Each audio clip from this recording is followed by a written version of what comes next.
Hello? Can anyone around here speak basketball? There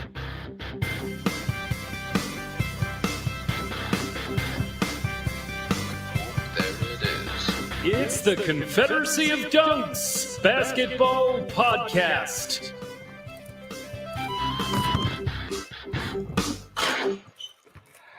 Kyle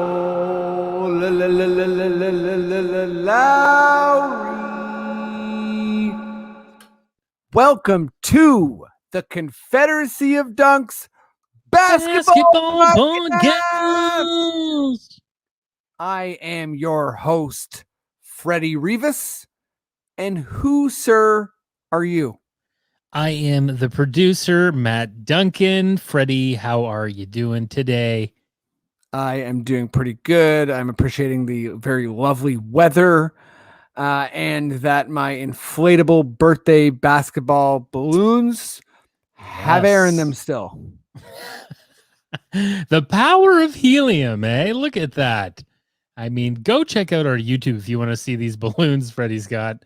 We're having a pool to see if they last longer than the Christmas tree that he had back there. I think that there's a good chance they will. When the Ottawa Valley's very own Almont's James Naismith invented basketball, he couldn't have thought of something so crazy as these balloons, okay? It's true. Yeah. Wasn't on the front of his mind when he thought about growing that game. Couldn't have been. Maddie, let's dive into something I'm a little bit begrudging to even talk about because it's really looking like we've gotten to the point where you are just schooling me in an area where the only thing you have is basketball knowledge. So yeah, at some point we'll have to switch roles on this podcast. Yeah. Oh my God, what a nightmare. It will be a nightmare for both of us, wouldn't it? Yeah, it would be for sure. But hey, this is proof that if you're listening along to this podcast and you're like, this guy doesn't know what he's talking about, you're probably right. All jokes aside, you got 625. Yeah. I got 596. And for anyone We're talking new, about go ahead. No, well, yeah, well, why don't you break down the kind of this 2021 playoff pool, your idea, and kind of like how it works? Well, yeah, Freddie and I are doing a little playoff pool in the NBA. So we have all the teams ranked. We both chose the 16 teams and we rank them from 1 to 16. And, you know, the team that's won is the team you think is going to win it. They get 16 points per win. And then, you know, going down second, third, fourth, the points get lower and lower until that 16th rank is only worth 1 point, which we both hit with the Grizzlies. The proper choice would have been the Heat, which I think would have been the most insane thing to choose them to be after going to the finals to be the one team that was swept in the first round. That just would have been insane. Like who would have ever called that? Same with the Lakers. Like who would have called them to be, you know, no higher than 10th ranking? Like it just would be, it's crazy what, you know, you guys talk about injuries and stuff. I did see a tweet that said, you know, the favorite of this year changes every day because of the injuries that are happening. And like the Brooklyn Nets game last night against the Bucks, it's a huge one for this pool. And when I saw they were down 20, the Nets, I was like, oh, it's over. The Bucks are going to win. They're going to probably win one of the next 2 games and Freddie's going to win this pool. But then all of a sudden, Kevin Durant took hard and swollen hamstring on his back. He did, yeah. Everything possible. It was an unbelievable performance. If you've never seen a man pick up another man's hamstring and put it on his back, oh God, you should have tuned into TNT last night. Oh man, no, but it was incredible. PJ Tucker just all over KD, and he still hit that 3. Yeah, massive performance from KD. That late 3 was nuts. It was absolutely bonkers. Credit to KD for this incredible comeback. Yeah. And I'm just trying to distract from the fact that I picked the Bucks and the Clippers to make it to the finals. Yeah. And well, I don't know. It doesn't seem like it's going to happen necessarily. Yeah, I picked the 76ers and the Clippers. And unfortunately, Kawhi's team does not matter to us because we have them ranked the same. Same with the Jazz. It doesn't really matter what happens with them. Maybe just for the high score of it all, we want the Clippers to advance over the Jazz. But yeah, it's going to be a weird Final Four. I mean, we've only lost one team since we recorded last, and that was the Denver Nuggets because they were swept. Well, we'll have some big changes by next week for sure. Oh yeah. And we'll fill you back in. But suffice it to say, I'm just trying to finish the race at this point. I'm like in one of those marathons where people are like, "You paid, you signed up, you raised a lot of money." You know, and I'm like, "Oh, my time's not good." And they're like, "Yeah, but we're all going to brunch in an hour. So if you could just wrap this up." That's where I'm at. But you know, we got a really good episode for you. We got Jay Rosales from Raptors HQ, and that's a Rap Pod. We also got Randl Morales. Jay Rosales, Randl Morales. Oh, wow. Yeah. From Feature Players with me. We do comedy together. He's a hilarious dude, and I'm excited to have him on the pod again.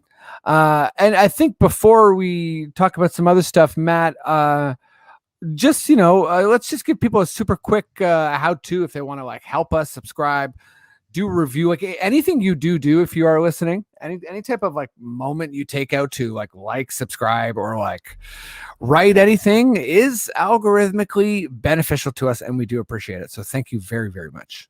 But Matt, how can people help us out? Check out our website, dunkspodcast.com. As I always say, check out the sonarnetwork.com. That is the podcast network that we are a part of. You can listen to the podcast there. You can listen on our website. You can click on our social media links to see our link trees, and you can buy our merch. You can go to our Patreon and support us.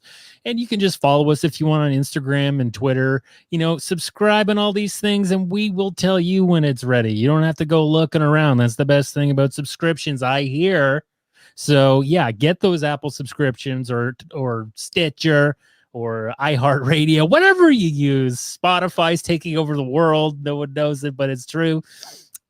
Get on there, subscribe, and you'll get our episodes every week coming to you. And you know, the Patreon, you get a little bit of bonus stuff. Maybe that hot sauce is still around there, Freddie. Is it? People join the Patreon. Hey, you can join the Patreon. I still do have hot sauce, and we got more hot sauce coming. So the hot sauce is an offer that's like evergreen. Well, that's an every year thing for sure. I'm glad that the hot sauce that can't ever stop. Never, ever. Definitely. So yeah, thanks for subscribing and rating, as you said before, and just we're gonna keep trucking through. Damn right. I think okay. Before we start this, I will just say that touching on what we talked about a little last week, and we'll continue to touch on, is the discovery of the already known, but we don't know the numbers, mass graves related to residential schools and the genocide of the First Nations peoples in Canada. So just demand accountability. Don't stop. Email your city councilors, call your city councilors. And you know, touching on that, but I also will say, stop Asian hate, defund the police, Black Lives Matter. And as I usually say, email or call your city councilors. They have to respond to you and they have to hear your voice. So, you know, we know we have these mass graves in Ontario too. So if you're an Ontario person, get loud and demand accountability. And without any further ado, I think let's start talking some basketball. Maddie, if you feel like we're good to go, please, sir, just give me those sweet words. Okay.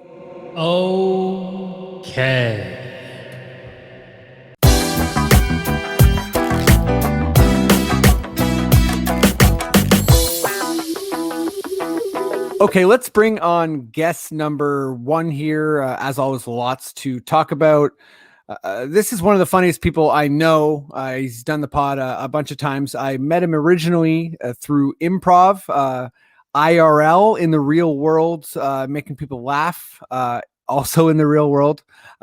He's a hardcore basketball fan. He's an excellent improviser and just a cool, funny dude. Give it up as loud as you can, even if you're at home alone, for Randl Morales. Oh my gosh, Freddie, what an intro. I forgot how soft your music is. This is like you're lost in a video game. Yeah. You know what I mean? You're stuck in that temple. Yeah, or you're like, or you're the Pink Panther, but you've fallen asleep on a lazy boy. How are you? Thanks for doing the show, man. I'm good, Freddie. Thanks for having me. No problem. I'm excited to have you back. But I think let's jump into guest number 2 here, because I want to start talking Raptors ball as soon as we can. He's done the pod a couple times now. Big fan of his. You probably know him from Raptors HQ or That's a Rap Pod. But you maybe have seen his face on like CBC and CB24 and a bunch of cool stuff like that when we need a good Raptors take, and we need a good Raptors take right now. So I'm excited to have him back. Give it up as loud as you can, even if you're at home alone, for Jay Rosales. Oh yeah, I love that intro. Thank you, kind sir. No problem. Now this is, I feel like, if we're sticking with the Pink Panther theme, like he's brushing his teeth now. I'd much rather be the one brushing teeth than the one who's lost, right? So totally. Yeah. And I think when people think about the Pink Panther like they do, most days, they don't think about him doing daily tasks. So I'm just trying to, bring that into the world. I'm glad that's my music then. Yeah, thank you so much. I'm sorry I subjected you to this bit, but yeah, how are you? Thanks for doing the show, man.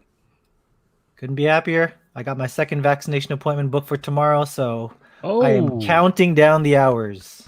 Nice. I'm so happy for you. My mom and my wife are officially, I guess, immune. 2 weeks away from their second dose. I have mine scheduled from 8 days from now. So good things are happening. Things are looking up, and 3 cheers to science. That's great news, Jay. Yeah. And if quick promo, if you aren't vaccinated yet, go out and get it. I know it's hard to get the appointments, Absolutely. but do what you can. Yep. Yeah. The sooner we're all vaccinated, the sooner, I don't know, more happiness will enter into our lives, I believe. But, I think, I guess, maybe this is a bad transition because all things are not happy in Raptors land, but that's, open to interpretation, I guess. So, Maddie, I know you're there. I trust you're there. Please give me your loudest, most delicious, free of Aaron Baines, perhaps, Raptors sting. Raptors fans.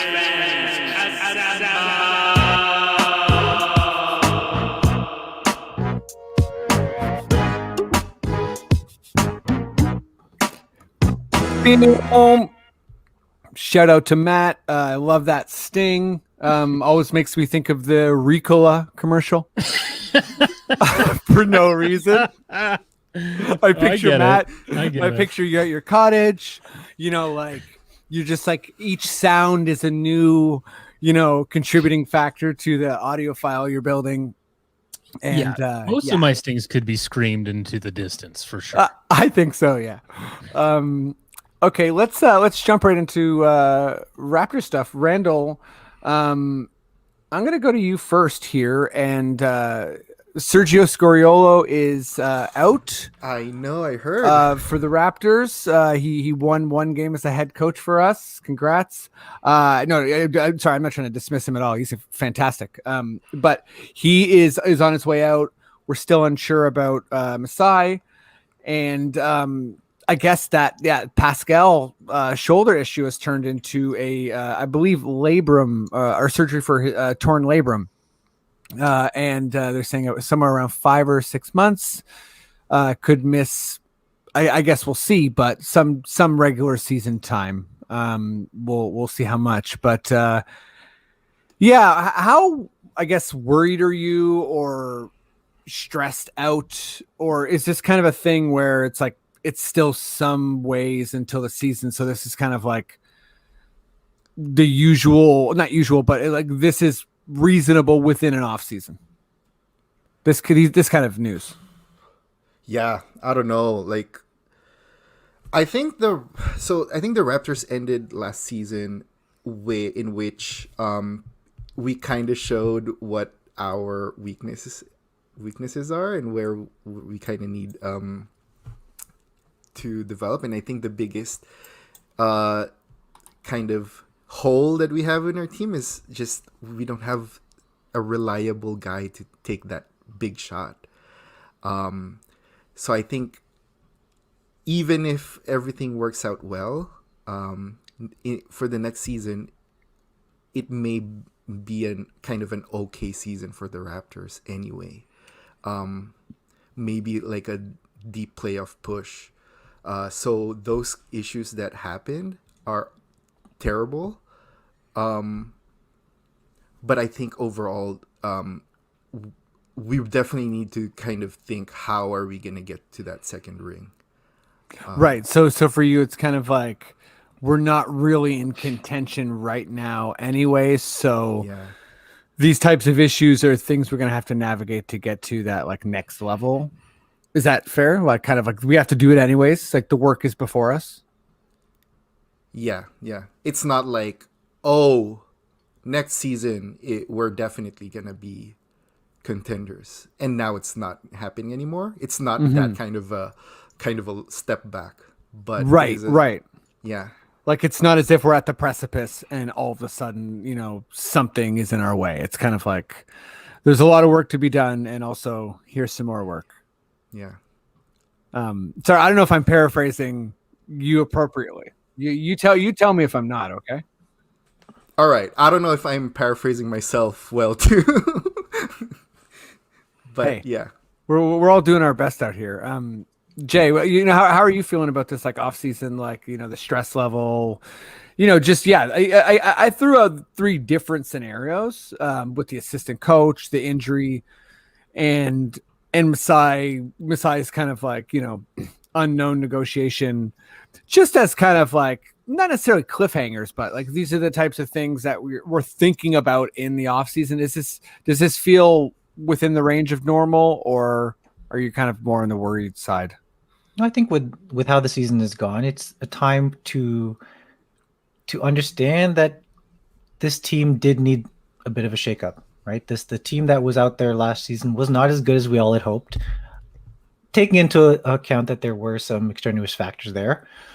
But let's look at the 3 that you listed here and see the glass is half full. Yes, Sergio is out and he deserves that head coaching job out in Italy. But at the same time, that does open the door for someone like a Brittany Donaldson to step up, or Jamalea, or like there is an opportunity here for someone to move up in the ranks. There's also an opening in the case of bringing back someone like Nate Bjorkgren. So I like the direction this is going for Sergio personally, but also for the team. It opens up some doors there for someone, some new life to step in for a team that probably needed it anyways. As it pertains to Masai, yes, I mean that's going to continue to be an ongoing thing until we hear his decision. And on a day like today, where there seems to be news dropping every hour, I wouldn't be surprised if by the time this recording comes out that Masai has made his decision. But if he were to choose the route of staying, obviously everyone will rejoice and we'll all be happy. If he chooses not to return, he's actually set up this team to be in a good position in terms of signing Bobby Webster and making sure that Nick Nurse is signed. Like he's put the team in a position to succeed even if he were to leave. And that also involves ensuring that Bobby Webster is in a lot of the decision making and that other executives are part of that decision making. So again, I'm not taking it as something as dire as others are if Masai were to leave. But I think that the Raptors are in a good position regardless of what decision he makes. And then finally, as it pertains to Pascal, that just sucks. I mean, I'm not going to sugarcoat that one. This will now be his 3rd consecutive, let's call it an off season, where he doesn't have significant time to train, right? When the pandemic first hit, he was several months without touching a basketball. And then after the elimination last season, it was a super short off season. And now he doesn't get a chance to do his Rico Hines basketball runs that has really helped him grow as a player. So I'm not going to sugarcoat that one. That one sucks. And if and when he returns, whether it be, sometime in November when the season's already started, he's not going to be 100%. And that's concerning. But at the same time, again, it offers opportunities for others to step up. And this is just going to shine a brighter light on OG Anunoby, Fred VanVleet, and whoever we end up drafting to kind of step up in his absence. Yeah, I definitely think there's going to be, quite a bit of opportunity, especially early season in terms of scoring. I think Randl brought up, this team still not having that like last minute scorer. I think in that Brooklyn Bucks game, we saw the difference between Durant in the last little bit versus like Giannis. And I'm not trying to say that Pascal is Giannis, but I think that the Bucks going towards a guy like Middleton for their last second shots, or trying to anyways, it is indicative that there's a certain skill set that is more beneficial, I think, in those last little moments, the kind of compact dribblers with very long limbs that can shoot over people. And, back to what you're saying, Jay, with Pascal in his training time, I think a lot of people believe he could get there, like that, the guy who kind of has that Dirk shot over people from the mid-range. We saw some of it this year, but I feel like him more than most guys, like he wasn't born with a basketball. He wasn't one of these guys that just is like ball is life. He decided to do basketball at a certain point of his life, and he went super hard at it and is wildly athletic and like Neo Matrix, inherited like a new move or skill package even each summer. But so a guy like him missing out in the summers is going to be rough, I think. And in regards to Masai, I've said before in the pod that I do think it will be a substantial loss losing him, but just more so kind of like as like Masai the legend, like you won't have that anymore. And I'm not sure you'll have that in Bobby, but I do think it will be no comparison to like, let's say like the Colangelo Babcock era. Like we've elevated as a franchise in terms of like maturity, I think, and like respect, and just like we understand how the league runs and we do it well. Okay, let's get silly for a sec here. Although I just talked for a long while. So you know what? If you guys got anything on that, like I don't want to sum up what you're saying and move on. Unless it feels okay. I'm going to add one thing, actually. Sure. And then that's about it's about Masai. And I guess my question to both of you is if he, and I know this has been asked a lot of times, so maybe you've answered this before, but I'm just kind of getting a gauge of where you stand. If Masai were not to re-sign with the Raptors, where do you see him going? Do you see him going to another team, or do you see him just leaving the NBA altogether? Or something else, really?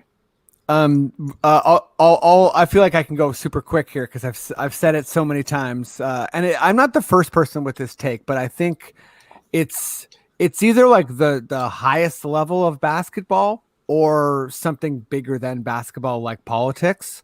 I think he would be. It's like, people see him as going from the Raptors to like managing the Knicks or the Clippers, and I see him as going from the Raptors to like perhaps having Adam Silver's job type thing. Like, I think that's Masai's trajectory. I don't think another franchise is like, I think that's a sidestep for him, honestly. But Randall, what do you think Masai would do if he goes? Yeah, I agree. I think I always look at it as the Raptors is a city and every other team is a city, and he's the mayor. And guess what? He has like the flexibility, the the city's not in debt, it's not in a bad shape. He can make a lot of decisions. I feel like that's the dream for a general manager, or for an owner. And which means if he's going to switch to a different team, I think that what he wants are probably pay or some sort of a glory of like, oh, he wants to be the guy who saves the Knicks or the Wizards or something like that. But I don't see that. So I think he's either gonna stay or leave to exactly what Freddie said, to pursue a higher level of following the trajectory of what he's doing. Yeah, and I agree with both of you. I see him. If he were to leave the Raptors, I don't think that the sting for Raptors fans will be as hard, because I agree with both of you in terms of I don't see him going to another team. It will be at an executive level. And if I were to put my money on it, being non-Raptors, I would say he would be president of NBA in Africa or Giants of Africa or something to that effect, something much grander. Again, agreeing with you guys in terms of like, he's going to be elevated to something even more, something that's not just for a city or even just a country in this factor. Maybe it is Giants of Africa. I don't know. But yeah, I would, if I were to put money in it, I would say he'd stay. But secondary to that is he's leaving the NBA or doing something much grander. Yeah, totally. Well, I think, we've all seen it with Masai here. Like, he came here and was kind of like, I want to win in Toronto. And like, it almost seemed like a joke, because I feel like Toronto is such a losing place that we were like, sure you do, buddy. You know what I mean? Like, we all want to win. And then, but he was like, oh, you guys like don't respect yourselves, do you? That's okay. I'll turn this place into a winner. And like, that's just the spirit of Masai. So I feel like he can take that other places. But yeah, let's get silly for a sec here. But before we move on, okay. I'll just say one really quick thing. Toronto restaurants, put up a Masai will eat here for life if he stays banner. I think it's time.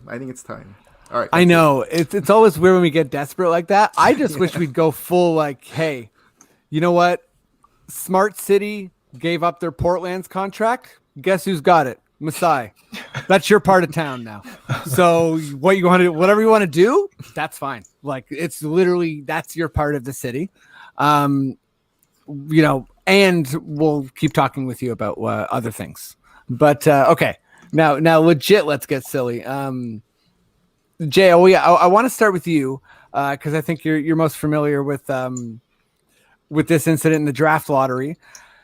But by next podcast, we'll be right around the time when the Raptors will know when they are drafting. Thanks for coming in, Matt.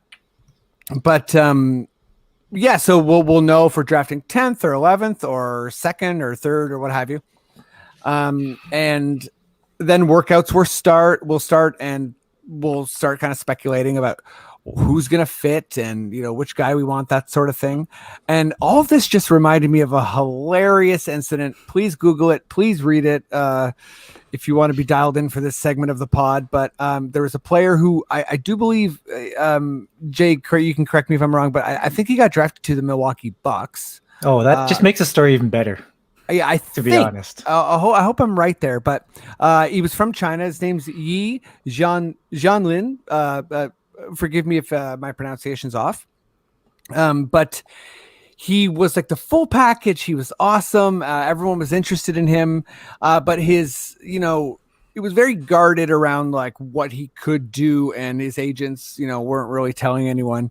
And there was a famous workout where he refused, or him and, his camp refused to work out with any physical person. So they decided to work him out against a chair. So it's like, if you've ever seen Clint Eastwood at the Republican National Convention, arguing and yelling at a chair, it's not like that, but it is in the chair comedy world. That's just very strange. And I love stuff like this. So he was drafted by the Bucks. You are right. Awesome. Yeah. So without further ado, I want to know, Jay, Randl, Matt, I have my own scenario too. If you were getting drafted and you could call all the shots and you could just do something ridiculous and you got to work out with the Raptors. Yeah. And you got to put something in your rider, so to speak. I want to hear what it is, and what absurd thing you'd require of, Masai, Bobby, and the Raptors. Jay, let's start with you. Well, I'm glad that we mentioned it in the last segment about Randall mentioning, okay, let's give Masai something so he doesn't leave. We've already seen it with Kawhi. He was offered a free condo. He was offered all kinds of different things. Lowry's been offered free chicken for life. So these offers always happen to come when someone's about to leave. Why don't we do the offers when they're about to arrive? So me as the draft pick, Raptors, if you want me, give me Putin for life. I am yours. Wow. That is my request. Hey, Jay, we think you're gonna fit in here. Oh, sorry, one sec. Smokes poutine. There you go. Put all the stuff right over there. That's it. Sorry, I'm Jay. yours. I'm yours. We're just trying to Toronto. say. Oh, one sec. La Belle Province. You can back it up. Jay's gonna be hanging out over there. Those are the only two poutine places I can name. So the bid is done. But that's a great answer. Lifelong poutine. Before you're about to leave, Randall, what's up? What's your what are you doing? Right. So when I read this question, my thought was to magnify my strengths as a basketball player. Okay, that's a good if you want to get drafted, yeah. And you know what? I grew up in the Philippines, and so I played in really bad, like outdoor courts with really bad concrete going on, like really run down places. So I want that to be the place where I would do my my thing. I like and it. also we're all gonna play and we're all gonna wear flip-flops, and stepping on other players' flip-flops is not gonna be a foul. Whoa. Oh, I like that. That's game changing for sure. Because All these size 15 exposed feet. Yes. And all they're gonna judge me on is my dribble to the corner of the ring and then do a spin move and then shoot the ball, because that's the only shot that I can do confidently that I know will go in. I love it. So we got some rough concrete slappers only with Randall Morales. And if I could add to that, I was in the when I went visited the Philippines, I was like around 13, and I thought I was like a hotshot basketball player. I was not. I show up in smoked? I got smoked by guys wearing slippers and smoking. And I got literally I got smoked. And I gotta say, like, the skill What a level guy there smoking, that's rough. Like it was rough. It was rough. I show up with my fresh new like Jordans, and no, it's a real deal there. So I applaud you, Randall. I think that's a great ask, and I'm sure the Raptors would sign you or whoever you're playing for. Oh yeah, but both you guys are already signed. If you came through, if I'm running anything, a guy that wants to flip flop slappers only, and another guy that wants poutine for life, you're in. Matty D, I have a feeling a snowblower might be involved in this. We'll see. What do you require as a high a big time prospect? Well, I took some time to think about this. First off, I'm an American player. I grew up in Arizona. Oh, wow. I did all my college ball in Alabama. So the furthest north I've Austin ever Matthews been. over here. Yes. Furthest north I've ever been is to Nashville, Tennessee, for a Lyle Lovett concert with my parents. I've never been to Canada. I love it. Sorry. I've never been to Canada. And the thing about American players when they come to Canada, just like when Kawhi did, there's a fascination about Niagara Falls. And the one thing in my playing career that I was known for is my upper back strength. So I want to do a chin-up contest on the falls. Now, I know this sounds crazy. Yeah. What we're going to do is we got to stop a part of the falls from coming down so we can see the ledge. We're going to get Chuck Hayes to sit on top of the falls to create a bit of a dam. He's already agreed to it. And then we're going to have a chin-up contest on Niagara Falls. And you're wondering, like, well, what do you do when you're tired, you're done, you got to fall? Maid of the Mist, got a freaking trampoline down there. I was waiting for the Maid of the Mist to come in. So that would be my request. We do the chin-up competition with the team, Niagara Falls. Sounds perfectly doable. I'm glad you got the chuck wagon involved. Yeah, I just maybe a bit more use of the American side. Maybe you could jog, like that could be like the run up or something. Right. But it sounds pretty good. It sounds like you thought about it a lot. Well, gentlemen, without further ado, mine is this. It's kind of specific and personal, and I think I'm a little less confident than everyone else. Like I'm mostly focusing on like wanting to trick them into drafting me. So I used to work at some escape games all over the city, and I would come in with an idea of like, hey, what would be a really good bonding experience with me and the other like top draft picks and like the coaching staff is if we all basically went and did one of these escape games. I'd find out which one we're doing, and I'd fully just go like. And it's a second Neo Matrix reference, but I'd fully, you know what? Forget Neo Matrix. I'd go full Dr. Manhattan. Like I'd be in there and I just like close my eyes and start naming the answers and fully like, I'd even like sit down and start to like cry, but like I'd be saying the end of the game and like, yeah. So then if like, at the end I'd be like, I just know. So anyways, like I would want them to think that I have powers pretty much. Nice. And then any type of on-court stuff, I guess I'd try and bluff, but I feel like it would be a tough go. Okay. Silly portion over. I think we all have really good answers. Mine, fell apart hard at the end there, but that's okay. Can everyone just take a moment to picture Chuck Hayes cross-legged on top of Niagara Falls, stopping the water? Since we're going all sci-fi references here, as soon as you said that, I was picturing the opening scene of Prometheus. Oh yes, but that's like Chuck Hayes, like on that, like that Finnish waterfall. Like he's just like, probably wearing clothes. But yeah, sitting down. I'm sure 3 people will get that reference. Yeah, sorry about all my weird sci-fi.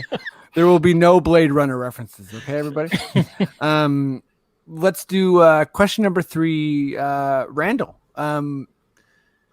Yeah, it's kind of just about the summer, I guess. Like, we won't know about Kyle or, Gary Trent Jr. I mean, I think we can assume Gary Trent's coming back, but we won't know about the price sort of thing or any free agents for a little while.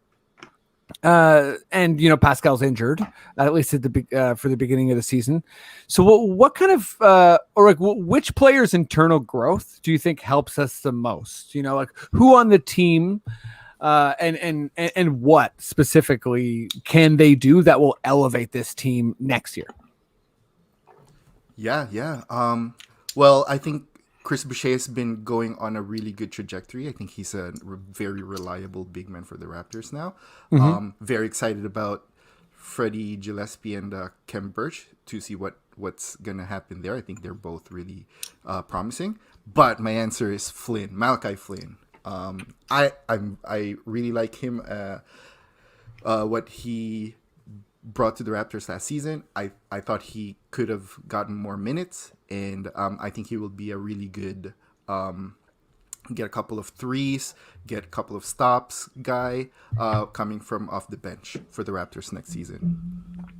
Yeah, Flynn's a great answer, and I think Flynn showed a bunch of signs of like shooting, playmaking, defense, speed, also some like fourth quarter kind of competitive juices. So yeah, Flynn's a great answer. And I think we would expect him to improve massively. He's the type of guy who just seems like he needs more time. I mean, like needs more minutes on the court. Yeah. Jay, what about you? Who and what, as far as internal improvement?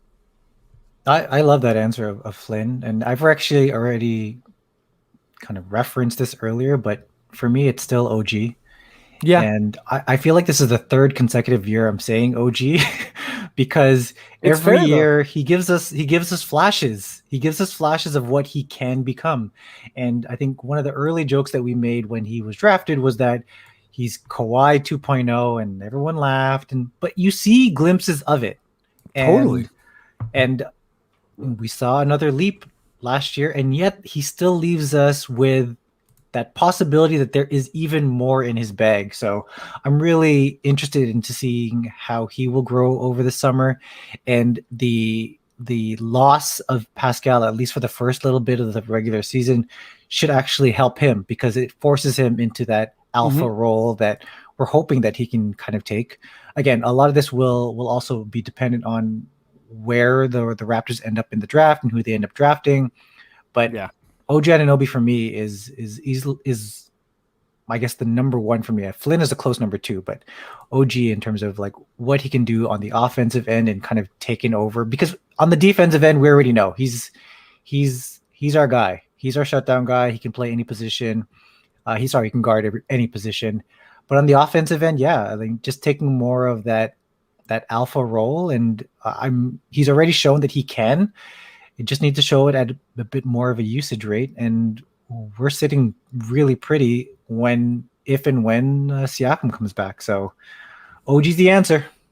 I love that answer, and I think it's great too that you reference that you've already said OG before, because I think a player can get better and you can want more from them, and then they can achieve that. Like, I think Siakam was more so like nonstop, surprises for the fans.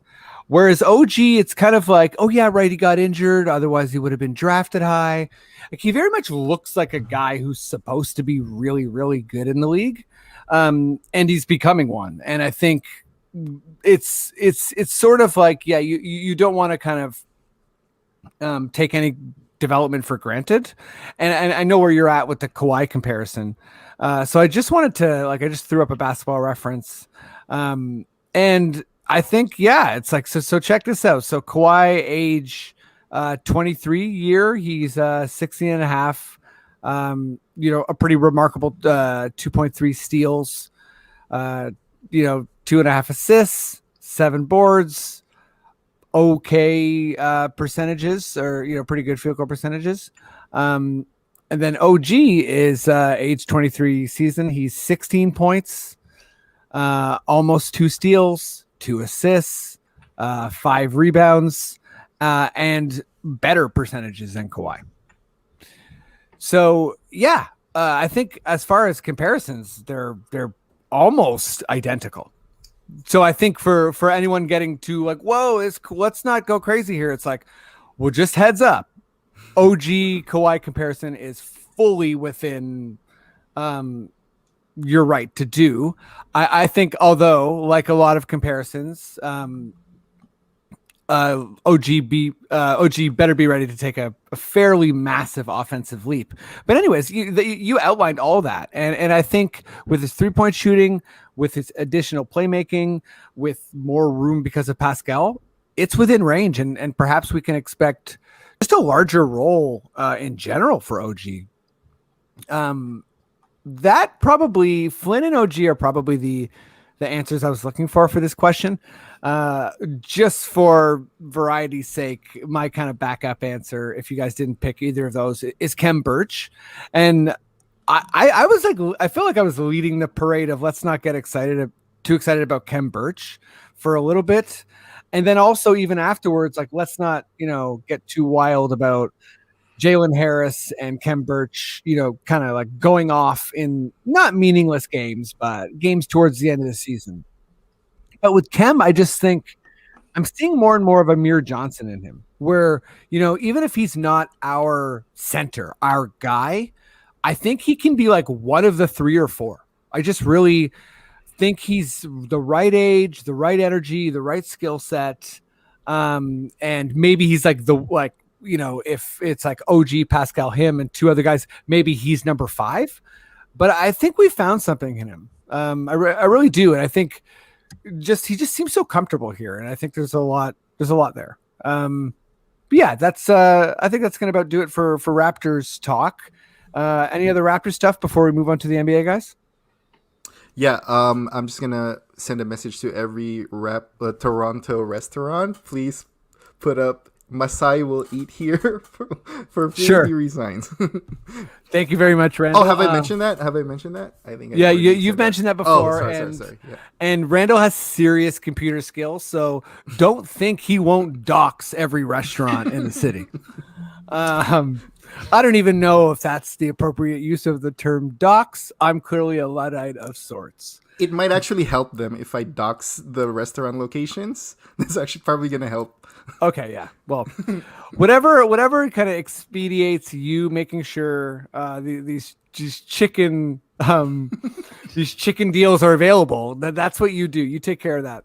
Sneaky D's or bust. You know that. Yeah. No. Let's come on. Look, I love condos, guys. Let's not get too crazy here. Okay, let's move into some NBA stuff. Maddie, I don't know if you got an Adam Silver tugboat. I don't know if you got a Sneaky D's nacho crunch. Whatever you got, please give it to me. This is Adam Silver.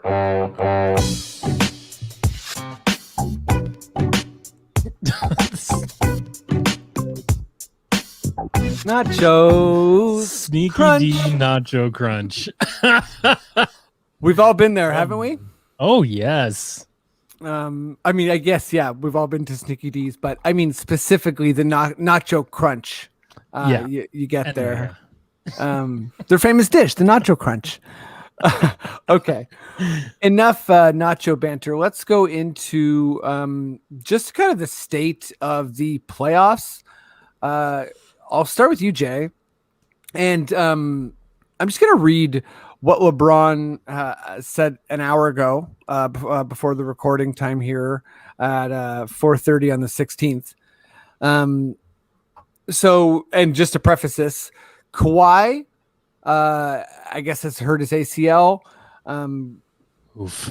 Paul is down to COVID protocol, and Kyrie at least fairly seriously hurt his ankle. I'm not exactly sure what the deal is or how severe the injury is, but LeBron has just said this.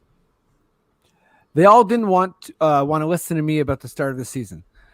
I knew exactly what would happen. I only wanted to protect the well-being of the players, which ultimately is the product and benefit of our game. These injuries isn't just part of the game.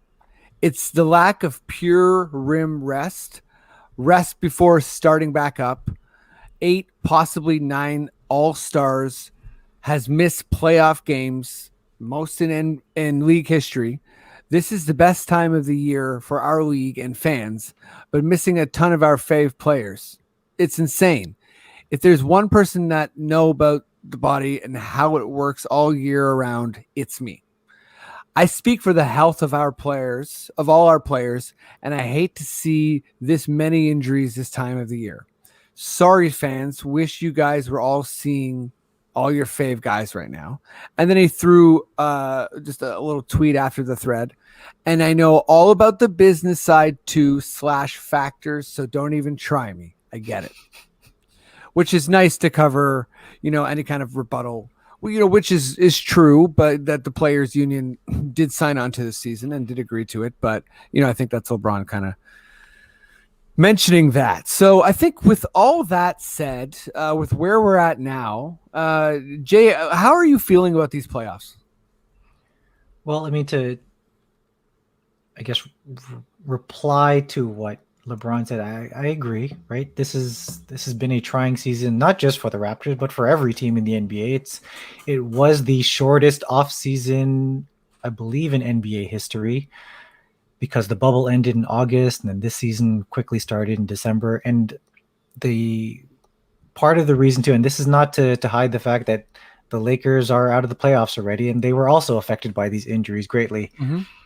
But it's also a little bit of a foresight, because the next season is going to start as scheduled, while this season is ending later than it typically would. So, right, guess what? We've got another short off season ahead of us. So, LeBron's words today are going to sound a bit prophetic if we have another rash of injuries during the off season or during the beginning of next season or throughout next season. So, my hopes are actually fairly low on players being more or less healthy next year than they were this year. So yeah, I'm quite concerned. And hearing that someone like a Pascal Siakam is going to be out for the next 5 months, I'm actually okay with that, because I'd much rather him take his time in coming back and not rush into anything, because the fact of the matter is we're going to see more of these injuries from more of the all-stars, and there will be a lot of complaining, right? That there just wasn't enough time to rest. There wasn't enough time to get prepared for the season, that this is a money grab from the NBA. So yeah, I mean, his words are going to ring true much longer than it will today. Well said. I think particularly in terms of the short turnaround this year, and kind of like these like residual compounding problems that I think COVID has presented. Guest of the pod, Katie Heindel, has written about before, kind of the soft tissue damage during COVID and how so many more people were susceptible to injuries. We saw it very early on with guys like Eric Bledsoe, Russell Westbrook, who was on fire for the Rockets, got COVID and then he got a serious injury. And I think it's, for these guys in their bodies, these are like, saying it's a significant setback doesn't even do it justice. It's like really absolutely life altering type of issue when you get an injury, and I think particularly one that you don't know how to handle or not given the opportunity to heal from appropriately. Randall, where are you at on these playoffs, all these injuries? Like are you enjoying it? Like let's take Brooklyn for instance. Like how much are you enjoying them with Harden playing a little bit injured and Kyrie getting hurt? Are the games still fun for you? Or are you kind of like, there's so many asterisks? Like, I know I just asked you like 30 questions, but. Oh my gosh, I'm so upset. I'm so upset of all these injuries. Listen, I don't like the Clippers. I love Kawhi. I don't love the Clippers. I've been watching them all their games, rooting for them to lose, which is probably not a good thing, but that's what I'm doing. And when I heard that he got injured, I was so upset. I was so upset. I think the players should have a say on the matter. I think if there's any talk of before of people saying that, oh, you just want to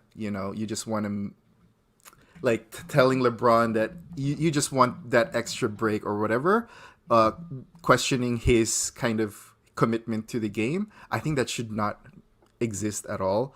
I think we all should be in those situations. I think we should all be in the side of the players when they say that this is not enough rest, this is not enough. Mm-hmm. And yeah, I agree. Next season, with another short break, it's definitely going to be problematic as well. I don't know. I'm upset that there's no compromise from the NBA. I think they could have maybe made this playoffs longer, have 2-day breaks instead or something like that. But a compromise should have been put in place. Absolutely.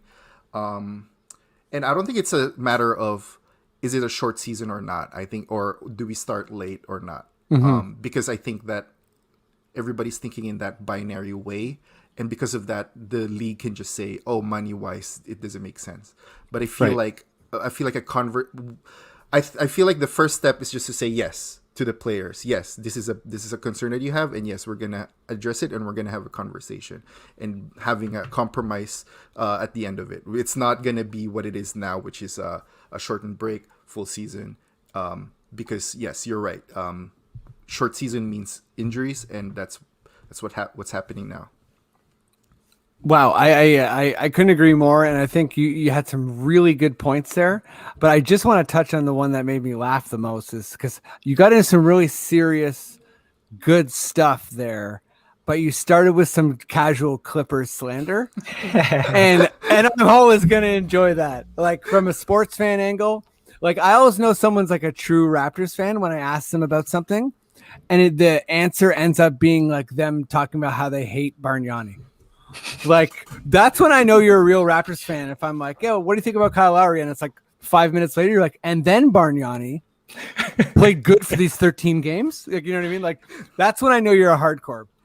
No, but I think you said, Randall, what I've tried to say a bunch of times on this podcast, and like I think it really started when I started hearing the kind of like 72 game shortened season stuff, which adds up a little bit, right? But it's what it stops short of is putting too much, acknowledging how much pressure's on the players in terms of the product. And just like you said, it's always going to go back to this bottom line of like, well, TV contracts and money, sorry, this is what we got to do. But really where the rubber meets the road is trusting the players, not forcing them to play, not doing any type of fining regarding any type of TV contracts, and kind of going back to like understanding that Greg Popovich and the San Antonio Spurs were way ahead of their time. No one should force a player to play ever under any circumstance. Doesn't matter who's purchased a ticket for what, whose name is on what. It just isn't worth it. And I think as Raptors fans, I've said to a million people, we are the living example of what it was like to let a player rest when they wanted to, and how good that was. And I think when you do that, you can kind of see it's like, oh my God, of course Kawhi knows his body more than anyone else could. Of course. And I think LeBron's kind of speaking to that as well. So yeah, whether it's a 70 game season or a 50 game season or a 90 game season, I think at the end of the day, you have to let players not play if they don't want to play or they don't feel like their bodies are up for it. Because the reality is they're going to practice and do a lot of stuff in the summer as well. So you can put a number on the games, but like what you're really doing is kind of like moving the goalposts, and what you're not engaging in is, the right to give players autonomy over their bodies, which includes them, you taking their word for it, which I know doesn't really square well with big money and big contracts, but I think it's kind of the place we need to get to. I feel like we've chimed on a bunch here and went in some interesting directions, and we haven't went back to you, Jay. So I don't know. I don't want to thrust this on you, but is there any thoughts you got? No, I think you're absolutely right in your assessment. And, I can't help but think about, and I'm throwing you a possible segue here, but nice. The possibility here that what if certain players did listen to their body and weren't forced to play? Someone like Kevin Durant playing in Game 5 of the NBA Finals. If he didn't force himself to play, all right, again, I don't know whose decision that was. Maybe he plays last season. Maybe he helps the Nets against the Raptors in that first round series. Who knows if he didn't push himself to enter the finals. But and I love the point you made about the Spurs being kind of ahead of their time. And that will forever be the case because, they look at what they got out of that, right? They got, was it 4 championships? Like it's careers too. Absolutely. Right. And it's a tribute to their foresight and their continued success even till today, right? They never have entered the tank really. So I know. I love it. It's great to see in terms of like more players and more teams being more cognizant of health and their well-being. And I'm hoping that it's just a sign that moving forward, whether it's the NBA or just the players themselves that take that next step, that we see less injuries and we see that there is more rest built into their schedules and into, whether it's the team schedules or the player schedules, and that we see less of these injuries moving forward. Yeah. I think we kind of hit on some really good stuff here, and you did give me a perfect segue because that finals KD injury, it just brings so many things together. And, I'm glad that you kind of re-picked up my Spurs point too there, because there was just so much weird symmetry between us having Kawhi and the way we managed his season, and obviously we'll never know who had the final say. Was it like Joel Lacob like pressuring KD? Was it Kerr? Was it Draymond? Was it KD's people? Who knows?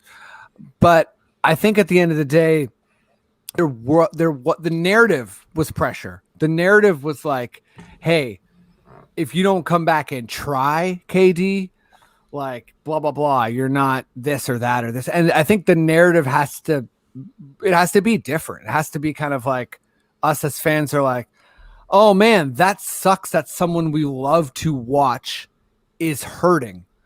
What a privilege we have as fans that we get to watch them do this amazing thing. Hopefully they'll take care and come back when they're ready. And I feel like that, and there's a bit of an attitude that's kind of like, I'll say it more kind of like selfish and like this expectation. And it's like, that's just not how the human body really works. And I think we all lose from that mentality. But let's kind of go in the opposite, but same direction here with injuries. And as someone, I got to call myself out a bit here because I've said on this pod a bunch of times that I thought KD was going to come back and be amazing, maybe be an all-star, but I said no to like an all NBA level. And I said no to getting anywhere near being the best player in the world. And, maybe that's true for, speaking of managing your body, like an MVP award, like maybe he'll never be able to do that again and like play that much. But I think he is definitely in the conversation of like, sure, that's fine. But when it comes down to it, I'm the best player in the world. And yeah, I just want to call myself out a bit because I think coming from an Achilles injury to being arguably the best player in the world again is just so substantial that it's an accomplishment. I hope he gets into the Hall of Fame like for that alone, for this alone. Like, and even if it's for a short period, it's so. And anyway, it's like I want to transition this to the question of: do you think he's the best player in the world right now, Jay? And if it's no, that's okay. Yeah. This is the thing: my initial answer is no, but when I try to think about who that is, I struggle because there are flaws in almost every other player that I can think of, right? I want to say it's the reigning MVP in Nikola Jokic. I want to say it's Giannis. I want to say it's LeBron. I want to say it's Curry. I want to say it's Doncic, but they all have their flaws, and so too does KD. So I'm just going to sidestep this and say I like it. I don't think he is, but I don't necessarily know who that is. I think that several players can stake that claim, at least a portion of it. And I'm going to sidestep this over to Randl instead. Okay, wait. Before it goes to Randl, Yeah. I'm just going to put some more pressure on Randl because I'm bringing this question up as a sidestep. And I think that maybe I was a bit misleading because I was saying, presenting him as the best player in the world. But for me, it's kind of like, that's a weird moniker. And it's almost like, you have to like hold that mantle for a little bit. Like for me, we're still in this territory. I guess I think it's Giannis sort of, but I think we're just in this weird moment right now where I'm stammering on. But when the Raptors beat the Bucks, a lot of people said Kawhi was better than Giannis. And for me, that was never true. Like I never thought Kawhi during this entire period of time has been better than Giannis. That's just my personal opinion. But I am seeing stuff from KD that I think are flashes of better than either of those two, those levels. Okay, I've loaded this with my own opinion, but Jay's sidestepping. What I wanted to like load that up for you, Randl, because I feel like I that's where I am. It's kind of like it's hyper nuanced. Anyways, I'll give it to you flatly though. Do you think KD's the best player in the world? I think he's the best scorer in basketball. And my question is, how come he's always getting into super teams? Like, I like the casual Randl slander. Comes in a question. Why do I enjoy watching them fail? Freddie? I don't know. I don't think people would give KD a lot of the percentage of the credit for the rings that he accomplished. Maybe it's majority, but it's not like a good 90%. And that's a problem. Then we don't know if he's the best player in the world. Like right. why? Like with the Nets, I think he's the best scorer. Like I said, does he need James Harden really? I feel like they could have pushed without going for the super team route, and that's where I'm kind of getting stuck with giving KD that credit.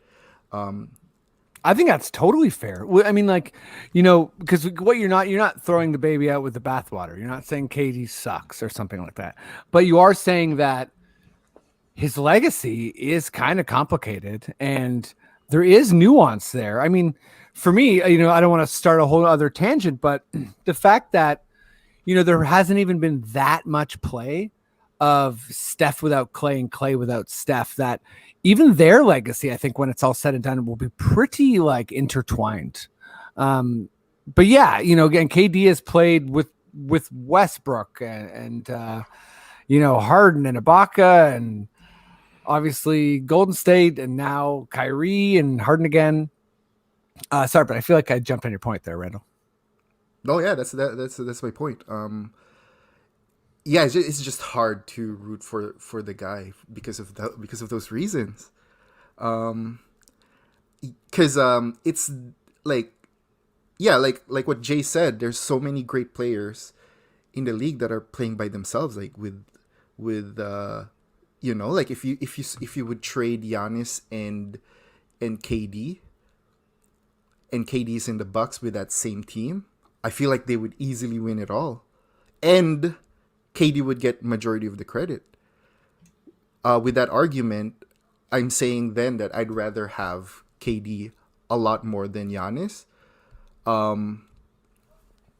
But what's my point here? But so I think my point is he can do it by himself, but why is he not doing it? And it's not necessarily related to his ability to play basketball, but it's just his decisions to always be a part of these super teams.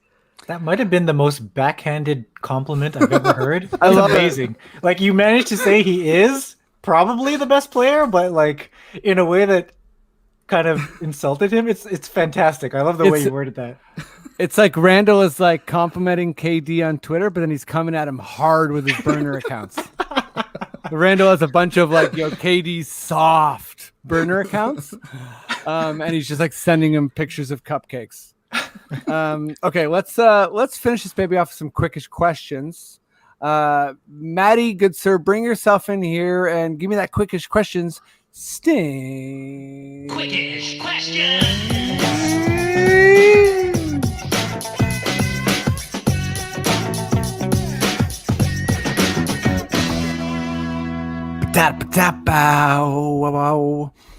Quickish questions. I'm going to come at you with some quickish questions. I'm going to read them as fast as I can, as clearly and concisely as I can. I might stutter, slur, misread a comma, get confused. Who knows? That doesn't matter. You have to answer the questions as fast as you can. You can't read the question back. You can't, phone a friend. I'm counting the ums. I'm counting the ahs. Let's speed is the name of the game here. Let's do Jay, Randall, Matt. Are we ready? Yes. Yes. Matt's like, I'm ready, and I know you targeted me. Okay, Jay. What current player would make a good NBA referee?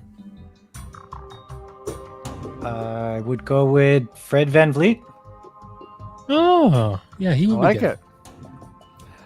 Randall, rank these open coaching roles by best to worst.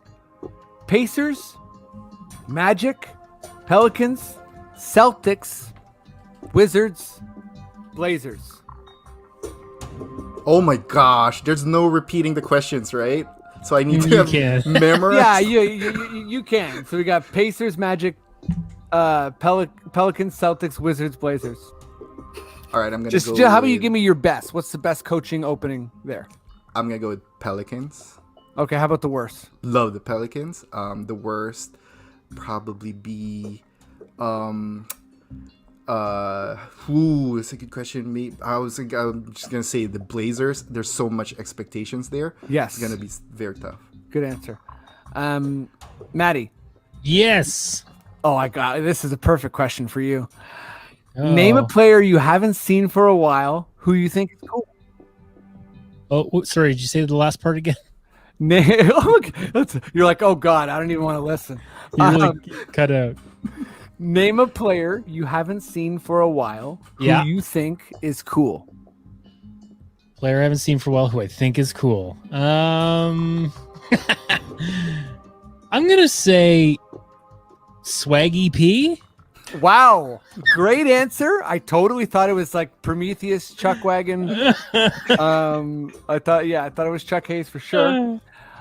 Jay, name one FA, restricted or unrestricted, you'd like the Raps to target.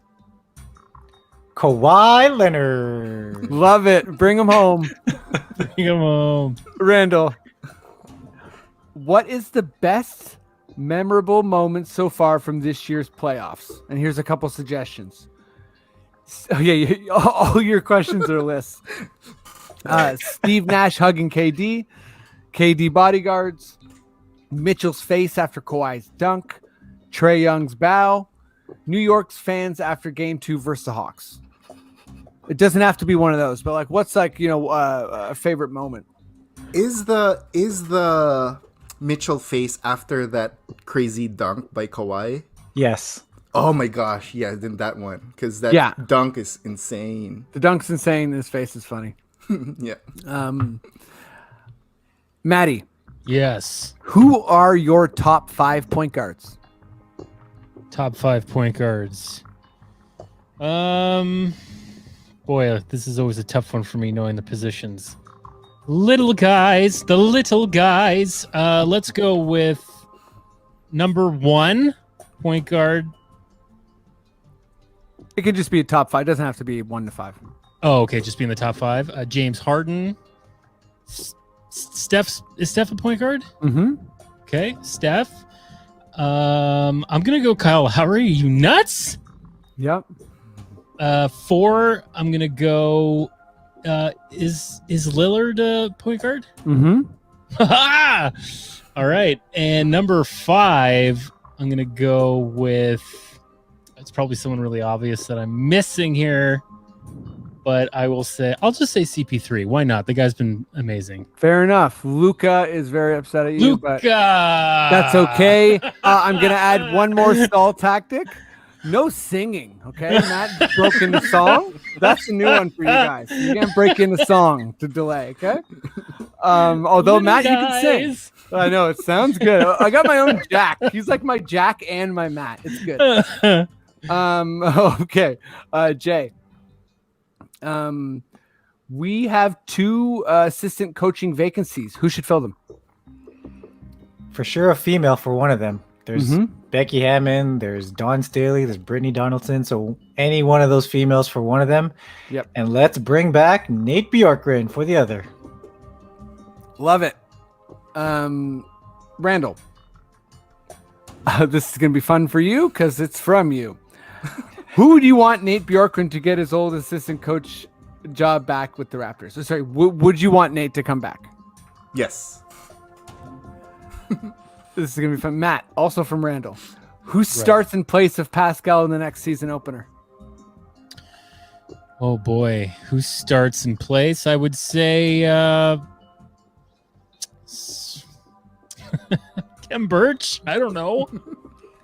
I love it. The 2 last questions. One's from Randall, and that was kind of our main subject we turned into with the injuries. But I'm gonna make this last question from friend of the pod, Baker Bots from Mars, Alan Shane Lewis. We're gonna do So we'll go Jay, Randall, Matt.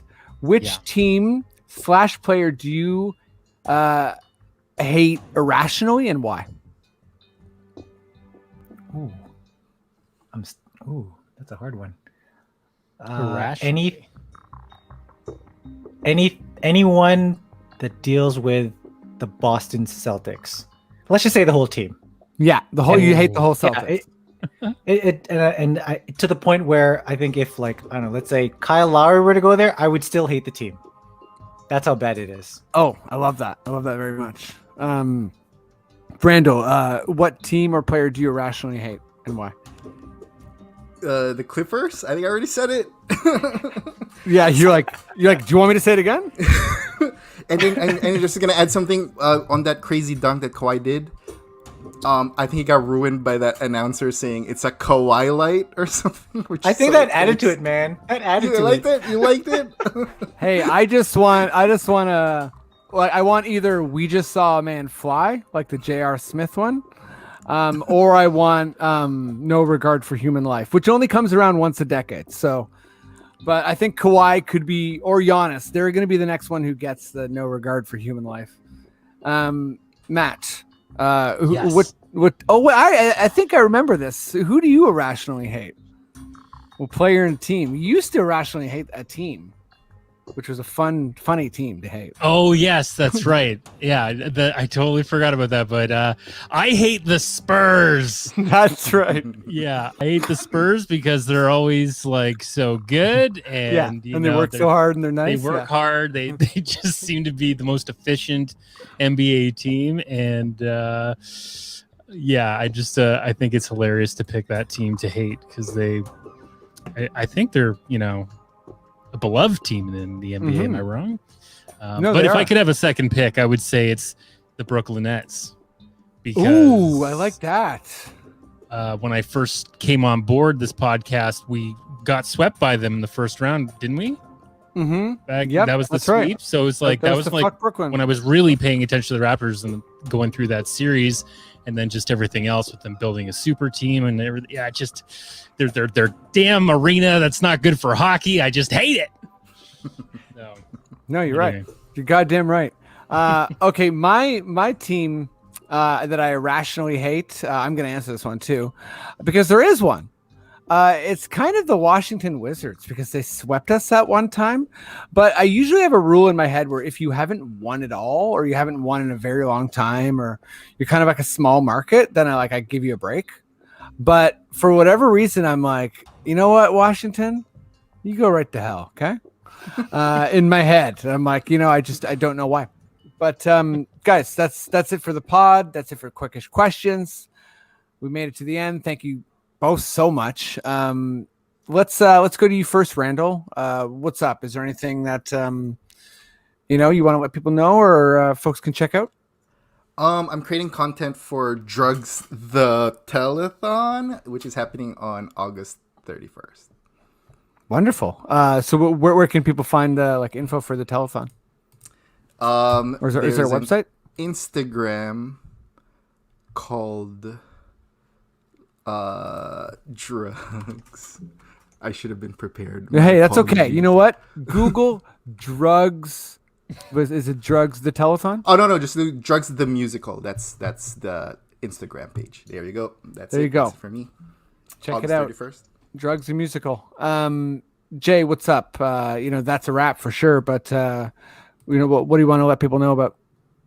I guess the only other thing, other than we record every Friday, so that we have an episode of the podcast every Saturday that comes out. Outside of that, for Raptors HQ, I'm putting together a season review. We're doing season reviews for every single player, and I've got Gary Trent Jr., so that one should be up in the next couple of days. And the other project I'm working on is, if you guys are familiar with those versus battles, I've concocted one that's basketball related. So myself and a writer from different cities are going to go head to head and compare seasons for different players. So the first one we've got on deck, I did Fred VanVleet, and someone from Oklahoma City did Shai Gilgeous-Alexander. It was a lot of fun. That's awesome. That should be out also sometime next week, but hopefully it'll become a series. And I think I've got Sacramento possibly up next. So yeah, look out for that on Raptors HQ. Right on. That's awesome. Cool. Well, yeah, we made it to the end of the pod here. Thanks everyone for listening so much. We really do appreciate it. And get vaccinated, enjoy this lovely weather, and playoff basketball, and hopefully no one else gets seriously injured. But Maddie, if you feel like we're good to go, please, sir, just give me those sweet words. Okay.